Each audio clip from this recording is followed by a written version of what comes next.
2 दिन पहले आजमगढ़ के एक लड़के की अंबेडकर नगर पुलिस कस्टडी में मौत हो गई, जहां पर पुलिस का कहना ये था कि उनकी मौत हार्ट अटैक की वजह से हुई है।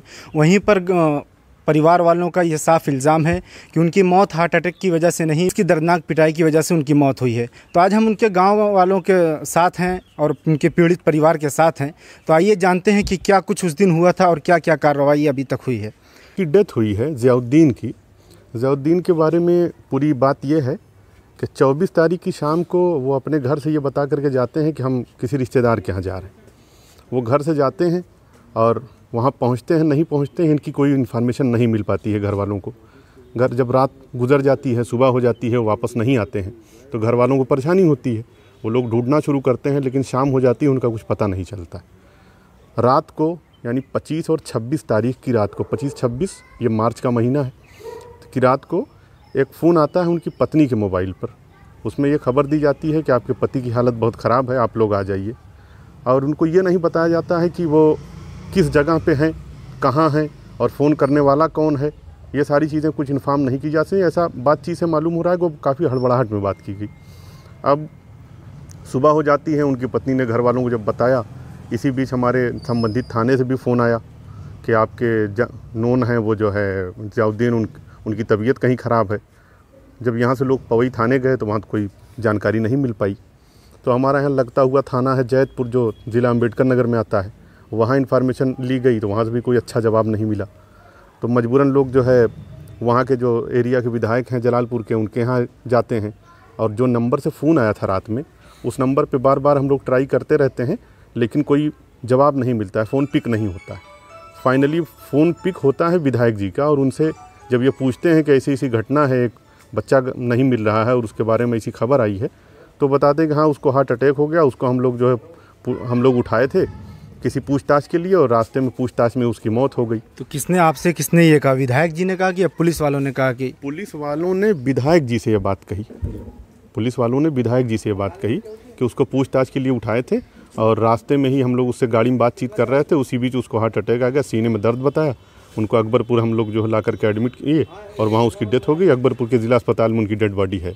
हम लोग जाते हैं वहाँ, पुलिस और मजिस्ट्रेट के सामने जब बॉडी दिखाई जाती है तो उस पर जो बॉडी पे पड़े निशान थे उसको देख करके लगता है कि ये हार्ट अटैक से नहीं, बल्कि इतनी उनके साथ जो है ज़ोर ज़बरदस्ती की गई, इतना बुरी तरीके से मारा पीटा गया कि और गलत जगह चोट लगने से और अजियत देने से उनकी डेथ हो गई। फिर क्या कुछ कार्रवाई हुई? जैसे आप लोग वहाँ पर जब गए तो वहाँ पर ये देखा गया कि उनके बदन पर चोट के निशानात हैं, तो इसके बाद क्या कार्रवाई हुई पुलिस वालों पर और क्या कैसा व्यवहार उनका रहा? पुलिस ने बात को दबाने के लिए शुरुआत से ही हम लोगों से बड़ी पोलाइट बातचीत करी। उसने कहा कि हादसा हो गया और डेथ हो गई, यहाँ इलाज के दौरान मौत हो गई, लेकिन वो देखने के बाद सारी चीज़ें खुली की खुली रहेगी। पुलिस वालों की भी ज़बान बंद हो गई, उन्होंने भी ये कहना बंद कर दिया बिल्कुल से। और पंचनामे के बाद जब पीएम रिपोर्ट की बात आई तो हम लोगों को धीरे धीरे जब अंदेशा बढ़ने लगा कि मामला कुछ दूसरा है, तो हम लोगों ने भी वहाँ के डीएम को तहरीर दिया और डीएम साहब से हमने डिमांड करी कि उनकी वीडियोग्राफी के साथ और मेडिकल टीम गठित करके वो कराया जाए उनका पोस्टमार्टम। तो डीएम साहब ने वहाँ के उसके लिए कमेटी के लिए आर्डर कर दिया और पोस्टमार्टम हुआ। पोस्टमार्टम की रिपोर्ट पोस्टमार्टम वीडियोग्राफी में हुआ, पैनल ने किया है।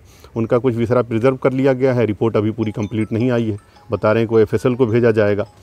और बाद में एफआईआर लॉन्च करने के लिए पुलिस वाले बहुत आनाकानी करते रहे।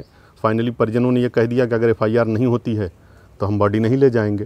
तो मजबूरन उनको एफआईआर लॉन्च करनी पड़ी। एफआईआर तो उन लोगों ने कर दिया। 2 दिन गुजर गया है, अभी कार्रवाई के नाम पे ये खबर मिल रही है मीडिया के थ्रू कि उन पुलिसकर्मियों को सस्पेंड कर दिया गया है, लेकिन उस पर कोई और बड़ी कार्रवाई उनको अरेस्ट नहीं किया गया, उनको जेल नहीं भेजा गया, ऐसा कुछ अभी नहीं हुआ। जानकारी के अनुसार ये बताया जा रहा है कि जो पुलिस की टीम थी, एसओजी की टीम, उनको निलंबित किया गया है। तो क्या उनकी कार्रवाई पर आप संतुष्ट हैं? नहीं, निलंबन की कार्रवाई से कैसे हम संतुष्ट हो जाएंगे। निलंबन तो पुलिस का अपना काम था, उन्होंने कर दिया हमको संतुष्ट करने के लिए, लेकिन 302 के मुलजिम की तो गिरफ्तारी होनी चाहिए ना। उसको गिरफ्तार करके जेल भेजना चाहिए, फिर ट्रायल होगा, कोर्ट में चीज़ें क्लियर होंगी। अभी तो वो मुलजिम हैं और मुलजिम को सीधे, और इस तरीके का केस है और इस तरीके का केस है कि उनको गिरफ्तारी उनकी ज़रूर होनी चाहिए, नहीं तो उस न्याय नहीं मिल पाएगा। वो जांच को प्रभावित कर सकते हैं अगर बाहर रहेंगे तो। गाँव के लोग हैं, उनसे जानते हैं कि क्या कुछ उनका रिकॉर्ड था और क्या व्यवहार था जिनकी मौत हुई है।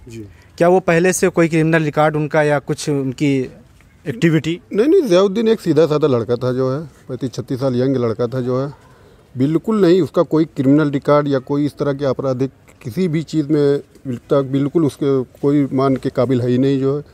और उसके 2 बच्चे हैं सामने खड़े हुए हैं जो है, और इस तरह का कोई भी मामला थाने पे या और भी कहीं ना कोई आज तक उसके खिलाफ़ कोई दरख्वास्त भी नहीं होगी जो है कि उसके खिलाफ़ जो है इस तरह से पुलिस का कोई मुकदमा या वो इस तरह का कोई मामला उसके ऊपर दर्ज नहीं, ना कोई रिकॉर्ड मिलेगा आपको, जो आप कहीं भी चेक करा सकते हैं, कहीं भी आपको इंक्वायरी कर सकते हैं। तो ये हमारे साथ ज़ियाउद्दीन के परिवार वाले थे और उनके गांव वाले, जिनका ये कहना है कि ज़ियाउद्दीन का अभी तक कोई क्रिमिनल रिकॉर्ड, मतलब कोई एक उनके ख़िलाफ़ एप्लीकेशन भी थाने में नहीं पड़ी थी।